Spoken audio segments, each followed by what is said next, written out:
ನಮಸ್ಕಾರ, ಆದಾಬ್, ಜೈ ಭೀಮ್.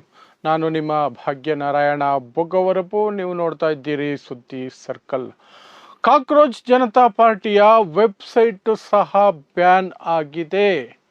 ಹೇಡಿಗಳು ಅದನ್ನು ಸಹ ಟೇಕ್ ಡೌನ್ ಮಾಡಿದ್ದಾರೆ. ಸೊ ಈ ಅನೌನ್ಸ್ಮೆಂಟನ್ನು ಅಭಿಜಿತ್ ದೀಪ್ಗೆ, ಇದರ ಸಂಸ್ಥಾಪಕ, ಹೇಳ್ಕೊಂಡಿದ್ದಾರೆ. ಅದರ ಜೊತೆಗೆ ಅವರು ಕೊಟ್ಟಿರುವಂತಹ ಇನ್ನೊಂದು ಕರೆ ಏನು, ಕಾಕ್ರೋಚಸ್ ಅಂತ ಹೇಳ್ಕೊಂಡು ಹೊರಗಡೆ ಬರ್ತಿರುವಂತಹ, ಬೀದಿಗೆ ಇಳಿತಾ ಇರುವಂತಹ ಯುವಕರಿಗೆ ಆ ವ್ಯಕ್ತಿ ಕೊಟ್ಟಿರುವಂತಹ ಕರೆ ಏನು, ಹೇಳಿಕೆ ಏನು, ಅದನ್ನು ವಿವರಿಸ್ತೀನಿ. ಅದರ ಜೊತೆಗೆ ಜೀವ ಬೆದರಿಕೆಗಳ ನಡುವೆ ಹೇಗೆ ಬದುಕ್ತಾ ಇದ್ದಾರೆ ಅಭಿಜಿತ್ ದೀಪ್ಗೆ, ಅದನ್ನು ಸಹ ವಿವರಿಸುವಂತಹ ಪ್ರಯತ್ನವನ್ನು ಮಾಡ್ತೀನಿ. ಸೊ ಮೊದಲಿಗೆ, ಇಲ್ಲಿಯವರೆಗೆ ಅವರ ಫೇಸ್ಬುಕ್ ಅಕೌಂಟ್ ಬ್ಲಾಕ್ ಆಗಿತ್ತು. ಆ ನಂತರ ಟ್ವಿಟ್ಟರ್ ಬ್ಲಾಕ್ ಆಯಿತು, ಬ್ಯಾನ್ ಆಯಿತು. ಈಗ ಅವರ ವೆಬ್ಸೈಟ್ ಬ್ಯಾನ್ ಆಗಿದೆ. ಅಷ್ಟಕ್ಕೆ ನಿಲ್ಲಲ್ಲ. ಅವರು ಇಡೀ ಸೋಷಿಯಲ್ ಮೀಡಿಯಾ ಪ್ಲ್ಯಾಟ್ಫಾರ್ಮನ್ನು ಅಳಿಸಿ ಹಾಕಬೇಕು ಅನ್ನೋದು BJPಯ ಉದ್ದೇಶ, ನರೇಂದ್ರ ಮೋದಿಯವರ ಉದ್ದೇಶ, ಅಮಿತ್ ಶಾ ಉದ್ದೇಶ ಅಂತ ಕಾಣುತ್ತೆ. ಹಾಗಾಗಿ ಇಲ್ಲಿಯವರೆಗೆ ಎಲ್ಲೆಲ್ಲ ಅವರ ಉಪಸ್ಥಿತಿ ಇತ್ತು ಅಲ್ಲೆಲ್ಲವೂ ಸಹ ಬ್ಯಾನು ಅಥವಾ ಬ್ಲಾಕು ಏನೇನಾಗಿದೆ. ಇನ್ಸ್ಟಾಗ್ರಾಮು 22 ಮಿಲಿಯನ್ ಫಾಲೋವರ್ಸ್ ಇರುವಂಥ ಇನ್ಸ್ಟಾಗ್ರಾಮ್ ಅಕೌಂಟ್ ಹ್ಯಾಕ್ ಆಗಿ ಕೂತಿದೆ, ಹ್ಯಾಕ್ ಮಾಡ್ಕೊಂಡಿದ್ದಾರೆ. ಪರ್ಸ್ನಲ್ ಇನ್ಸ್ಟಾ ಅಕೌಂಟ್ ಸಹ ಅಭಿಜಿತ್ ದೀಪ್ಕೆದು ಪರ್ಸನಲ್ಲು, ಸ್ವಂತ ವೈಯಕ್ತಿಕ ಇನ್ಸ್ಟಾಗ್ರಾಮ್ ಅಕೌಂಟು ಸಹ ಹ್ಯಾಕ್ ಆಗಿ ಕೂತಿದೆ. ಟ್ವಿಟ್ಟರು ಬ್ಯಾನ್ ಆಗಿದೆ, ವಿತ್ ಹೆಲ್ಡ್ ಅಂತ ತೋರಿಸುತ್ತೆ, ತೆಗೆದು ಬಿಟ್ಟಿದ್ದಾರೆ. ಇನ್ನು ಬ್ಯಾಕಪ್ ಅಕೌಂಟ್ ಒಂದು ಇಟ್ಕೊಂಡಿದ್ರು, ಅದನ್ನು ಕ್ಲೋಸ್ ಮಾಡಿದ್ದಾರೆ, ಅದು ವರ್ಕ್ ಆಗ್ತಿಲ್ಲ. ವೆಬ್ಸೈಟನ್ನು ಸಹ ತೆಗೆದು ಬಿಸಾಕಿದ್ದಾರೆ. ಅಲ್ಲಿಗೆ ಎಲ್ಲ ಕಡೆಯಿಂದ ತೆಗಿತೀವಿ, ಇನ್ನು ಮುಂದೆ ಬಂದರೆ ಮತ್ತೆ ತೆಗಿತೀವಿ ಅನ್ನೋ ಸ್ಪಷ್ಟ ಸಂದೇಶವನ್ನು ಇವರು ಕೊಟ್ಟಿದ್ದಾರೆ. ಅಲ್ಲಿಗೆ ಇವರು ಹೇಡಿಗಳು, ಒಂದು ಜಿರಳೆಗೆ ಹೆದರ್ತಿದ್ದಾರೆ, ಯುವ ಜನರ ಪ್ರಶ್ನೆಗಳಿಗೆ ಹೆದರ್ತಿದ್ದಾರೆ ಅನ್ನುವಂಥದ್ದು ಬರುತ್ತೆ. ಇನ್ನು ಈ ವೆಬ್ಸೈಟ್ ವಿಚಾರಕ್ಕೆ ಬರೋದಾದರೆ, ವೆಬ್ಸೈಟಲ್ಲಿ 10 ಲಕ್ಷಕ್ಕೂ ಹೆಚ್ಚು ಜನ ಸೈನ್ ಇನ್ ಮಾಡಿದ್ರು. 10 ಲಕ್ಷಕ್ಕೂ ಹೆಚ್ಚು ಜನ. ಅದರ ಜೊತೆಗೆ ಮೊನ್ನೆ ಒಂದು ಕರೆ ಕೊಟ್ಟಿದ್ರಲ್ಲ, ನೀಟ್ ಪೇಪರ್ ಲೀಕ್ಗೆ ಜವಾಬ್ದಾರಿಯನ್ನು ಹೊತ್ತು ಈ ದೇಶದ ಶಿಕ್ಷಣ ಸಚಿವ ಧರ್ಮೇಂದ್ರ ಪ್ರಧಾನ್ ಅವರು ರಾಜೀನಾಮೆ ಕೊಡಬೇಕು ಅನ್ನುವಂತಹ ಒತ್ತಾಯವನ್ನು ಅಲ್ಲಿ ಮಾಡಿದ್ದಾಗ, ಅಲ್ಲಿ ಅದಕ್ಕೆ ಬೆಂಬಲವನ್ನು ಸೂಚಿಸಿದಂತಹ 6 ಲಕ್ಷ ಜನರ ಸಹಿಗಳಿತ್ತು. 6 ಲಕ್ಷ ಜನ ಅದಕ್ಕೆ ಬೆಂಬಲವನ್ನು ಸೂಚಿಸಿದ್ರು ಆ ವೆಬ್ಸೈಟಲ್ಲಿ.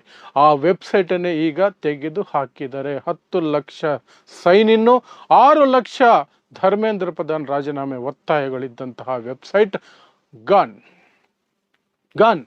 ನೋಡಿ ಯಾವ ಮಟ್ಟಕ್ಕೆ ಇವರು ವ್ಯವಸ್ಥಿತವಾಗಿ ಅಕೌಂಟ್ಗಳನ್ನು ಬ್ಲಾಕ್ ಮಾಡ್ತಾರೆ, ಧ್ವನಿಯನ್ನು ಹತ್ತಿಕ್ಕೋ ಪ್ರಯತ್ನ ಮಾಡ್ತಾರೆ, ಬೆದರಿಸ್ತಾರೆ ಅಂತ. ಈಗ ಬೆದರಿಕೆ ಪಾರ್ಟಿಗೆ ಬರೋದಾದರೆ, ಜೀವ ಬೆದರಿಕೆಗಳು ನಿನ್ನೆ ಸಹ ನಾನು ಹೇಳಿದ್ದೆ. ಫೋನ್ ಕಾಲ್ಸ್ ಬರ್ತಾ ಇದೆ, ಮೆಸೇಜಸ್ಸು ಬರ್ತಾ ಇದೆ. ಫೋನ್ ನಂಬರ್ಗಳ ಸಮೇತವಾಗಿ ಮೆಸೇಜ್ಗಳನ್ನು ಸಹ ಕಾಪಿ ಮಾಡಿ ಅಭಿಜಿತ್ ದೀಪ್ಗೆ ಅಲ್ಲಿ ಹಾಕ್ಕೊಂಡು ತಮ್ಮ ಅಕೌಂಟಿಂದ ಹೇಳ್ಕೊಂಡಿದ್ದಾರೆ, ನನಗೆ ಜೀವ ಬೆದರಿಕೆಗಳು ಬರ್ತಾ ಇದೆ, ನೀನು ಆ ಅಕೌಂಟ್ಗಳೆಲ್ಲ ಡಿಲೀಟ್ ಮಾಡಬೇಕು, BJP ಸೇರಬೇಕು, ಇಲ್ಲದೆ ಹೋದರೆ ಅಮೇರಿಕಾದಲ್ಲೇ ನಿನ್ನನ್ನು ಕೊಂದು ಹಾಕ್ತೀವಿ ಅನ್ನುವಂತಹ ಬೆದರಿಕೆಗಳು ಬರ್ತಾ ಇದ್ದಾವೆ ಅಂತ ಅವರು ಸ್ಪಷ್ಟವಾಗಿ ಅಲ್ಲಿ ಎಲ್ಲವನ್ನು ಸಹ ವಿವರಿಸಿ ತೋರಿಸಿದ್ದಾರೆ. ಇದರ ನಡುವೆ ದೇಶದಾದ್ಯಂತ ಅಲ್ಲಲ್ಲಿ ಕಾಕ್ರೋಚ್ ಜನತಾ ಪಾರ್ಟಿಯ ಹೆಸರು ಹಾಕ್ಕೊಂಡು, ಪ್ಲಕಾರ್ಡ್ ಹಿಡ್ಕೊಂಡು, ಶಾಲುಗಳನ್ನು ಹಾಕ್ಕೊಂಡು ಒಂದಷ್ಟು ಪ್ರತಿಭಟನೆಗಳು ಸಹ ಶುರುವಾಗಿದ್ದಾವೆ. ನೀಟ್ ಪೇಪರ್ ಲೀಕ್ ವಿರುದ್ಧ ಪ್ರತಿಭಟನೆ, ಭ್ರಷ್ಟಾಚಾರದ ವಿರುದ್ಧ ಪ್ರತಿಭಟನೆ, ಹೀಗೆ ನಾನಾ ಪ್ರತಿಭಟನೆಗಳು ಅಲ್ಲಲ್ಲಿ ಕಂಡು ಬಂದ ಹಿನ್ನೆಲೆಯಲ್ಲಿ ದ ಹಿಂದೂ ಪತ್ರಿಕೆಗೆ ಕೊಟ್ಟಿರುವ ಸಂದರ್ಶನದಲ್ಲಿ ಅಭಿಷೇಕ್ ದೀಪ್ಗೆ ಒಂದು ಕರೆ ಕೊಟ್ಟಿದ್ದಾರೆ. ಯಾವುದೇ ಪ್ರತಿಭಟನೆಯನ್ನು ದ ಕಾಕ್ರೋಚ್ ಜನತಾ ಪಾರ್ಟಿ ಹೆಸರಿನಲ್ಲಿ ಮಾಡಬೇಡಿ, ಅದಕ್ಕಿನ್ನೂ ಸಮಯ ಬಂದಿಲ್ಲ, ನಾವು ಆ ಥರ ಆಗಿಲ್ಲ ಇನ್ನೂ, ಇದು ಒಂದು ಕಾನ್ಸೆಪ್ಟ್ ಅಷ್ಟೇ. ನಾನು ಆ್ಯಕ್ಚುಲಿ ಸರ್ಕ್ಯಾಸ್ಟಿಕ್ ಆಗಿ, ಅಂದರೆ ಒಂದು ರೀತಿ ವಿಮರ್ಶೆ ಮಾಡೋದಕ್ಕೆ, ಟೀಕೆ ಮಾಡೋದಕ್ಕೆ ಅಂತ ವ್ಯಂಗ್ಯವಾಗಿ ಆ ಒಂದು ಹೆಸರನ್ನು ಕೊಟ್ಟು ಒಂದು ವೆಬ್ಸೈಟನ್ನು ಬಿಟ್ಟಿದ್ದೆ ಹೊರತು ಯಾವುದೇ ಸೀರಿಯಸ್ ಚಿಂತನೆ ಇರಲಿಲ್ಲ. ಬಟ್ ಈಗ ಇಷ್ಟು ಜನರ ಬೆಂಬಲ ಬಂದ ಮೇಲೆ ಇದನ್ನು ಬೇರೆ ಲೆವೆಲ್ಗೆ ತೆಗೆದುಕೊಂಡು ಹೋಗಬೇಕಾದ ಜವಾಬ್ದಾರಿ ನನಗೂ ಇದೆ. ಆದರೆ ಈಗಲೇ ಇದರ ಹೆಸರಿನಲ್ಲಿ ಪ್ರತಿಭಟನೆಗಳನ್ನು ಮಾಡಬೇಡಿ, ಮಾಡಿದ್ರೆ ಅದು ಏನೂ ಆಗೋದಿಲ್ಲ, ಅದು ತಪ್ಪು ಸಂದೇಶ ಹೋಗುತ್ತೆ ಅಥವಾ ವಿಫಲ ಆಗುತ್ತೆ ಅನ್ನುವಂತಹ ಕರೆಯನ್ನು ಅಭಿಜಿತ್ ದೀಪ್ಗೆ ದ ಹಿಂದೂ ಪತ್ರಿಕೆಗೆ ಕೊಟ್ಟಿರುವಂತಹ ಸಂದರ್ಶನದಲ್ಲಿ ಹೇಳ್ಕೊಂಡಿದ್ದಾರೆ. ಅದರ ಜೊತೆಗೆ ದ ಹಿಂದೂ ಪತ್ರಿಕೆಗೆ ಕೊಟ್ಟಿರುವಂತಹ ಅದೇ ಸಂದರ್ಶನದಲ್ಲಿ ನನಗೆ ಜೀವ ಬೆದರಿಕೆ ಇರೋದು ಎಷ್ಟು ಸತ್ಯನೋ ಅದೇ ರೀತಿ ನನ್ನ ಕುಟುಂಬಕ್ಕೂ ಸಹ ಜೀವ ಬೆದರಿಕೆ ಇದೆ, ನನ್ನ ಕುಟುಂಬ ಭಾರತದಲ್ಲೇ ಇದೆ. ಅಭಿಜಿತ್ ದೀಪ್ಗೆ ಅಮೇರಿಕಾದಲ್ಲಿರೋದಂದ್ರೆ ಭಾರತೀಯ ಪ್ರಜೆ ಅಲ್ಲ ಅಂತಲ್ಲ, ಓದೋಕೆ ಹೋಗಿರೋದು, ಅಲ್ಲಿ ಮಾಸ್ಟರ್ಸ್ ಮಾಡ್ಕೊಂಡಿದ್ದಾರೆ, ಅಲ್ಲಿ ಬಾಸ್ಟನ್ ಯೂನಿವರ್ಸಿಟಿಯಲ್ಲಿ ವಿದ್ಯಾಭ್ಯಾಸ ಮಾಡ್ತಿದ್ದಾರೆ. ಈ ಹಿಂದೆ ಆಮ್ ಆದ್ಮಿ ಪಕ್ಷದಲ್ಲಿದ್ದರು, ಆ ನಂತರ ಅದನ್ನು ಬಿಟ್ಟ ನಂತರ ವಿದ್ಯಾಭ್ಯಾಸವನ್ನು ಮುಂದುವರಿಸೋದಕ್ಕೆ ಅಂತ ಹೇಳಿ ಅಮೇರಿಕಾಕ್ಕೆ ಹೋಗಿರೋದು. ವಿದ್ಯಾಭ್ಯಾಸ ಮುಗಿದ್ರೆ ವಾಪಸ್ ಬರ್ತಾರೆ.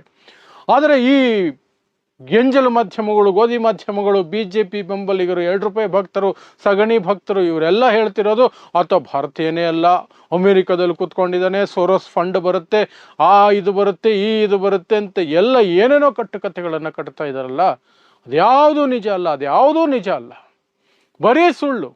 ಮತ್ತು 49% ಫಾಲೋವರ್ಸ್ ಪಾಕಿಸ್ತಾನದವರು, 14% ಬಾಂಗ್ಲಾದೇಶದವರು, ಭಾರತೀಯರು ಕೇವಲ 9% ಫಾಲೋವರ್ಸ್ ಮಾತ್ರನೇ ಇರೋದು ಅಂತ ಅದೊಂದು ಸುಳ್ಳನ್ನು ಬಿತ್ತಿದ್ರಲ್ಲ, ಅದು ಸಹ ಸುಳ್ಳು. ಈ ಎಲ್ಲ ಸುಳ್ಳುಗಳನ್ನು ಬಗ್ಗೆ ನಿನ್ನೆ ಅವರು ದ ಹಿಂದೂ ಪತ್ರಿಕೆಗೆ ಒಂದು ಸಂದರ್ಶನವನ್ನು ಕೊಟ್ಟಿದ್ದಾರೆ. ಆ ಸಂದರ್ಶನ ನಿಮಗೆ ಹುಡುಕಿದ್ರೆ ಸಿಗುತ್ತೆ. ದ ಹಿಂದೂ ಅಂತ ಹಾಕಿ ಸರ್ಚ್ ಮಾಡಿ, ದ ಹಿಂದೂ ಅಭಿಜಿತ್ ದೀಪ್ಗೆ ಅಂತ ಹಾಕಿ ಅಲ್ಲಿ ಅವ್ರ ಇಂಟರ್ವ್ಯೂ ಸಿಗುತ್ತೆ, ಅಥವಾ the Hindu cockroach Janata party ಅಂತ ಹಾಕಿ ಅದರಲ್ಲಿ ಸಿಗುತ್ತೆ ನಿಮಗೆ. ಆ ಒಂದು ಇದನ್ನು ನೋಡ್ಕೊಳ್ಳಿ. ಅದರಲ್ಲಿ ಸ್ಪಷ್ಟವಾಗಿ ಅವರು ಸುದೀರ್ಘವಾಗಿ ಒಂದು 30 ನಿಮಿಷ ಮಾತಾಡಿದ್ದಾರೆ. ಯಾವ ಉದ್ದೇಶಕ್ಕೆ ಅದನ್ನು ಮಾಡಿದ್ರು, ಆಕ್ರೋಶದಲ್ಲಿ ವ್ಯಂಗ್ಯ ಮಾಡೋದಕ್ಕೆ, ಈ ಸರ್ಕಾರವನ್ನು ಪ್ರಶ್ನೆ ಮಾಡೋದಕ್ಕೆ, ಟೀಕೆ ಮಾಡೋದಕ್ಕೆ ಅಂತ ಮಾಡಿದಂತಹ ಒಂದು ಪ್ರಯತ್ನ ಅದು ಇಷ್ಟು ದೊಡ್ಡ ಮಟ್ಟದಲ್ಲಿ ಸಕ್ಸಸ್ ಆಗುತ್ತೆ ಅಂತ ಅನ್ಕೊಂಡಿರಲಿಲ್ಲ. ಆ ಸಕ್ಸಸ್ ಜೊತೆಗೇನೆ ನನಗೆ ಇವತ್ತು ಬೆದರಿಕೆಗಳು ಇದ್ದಾವೆ.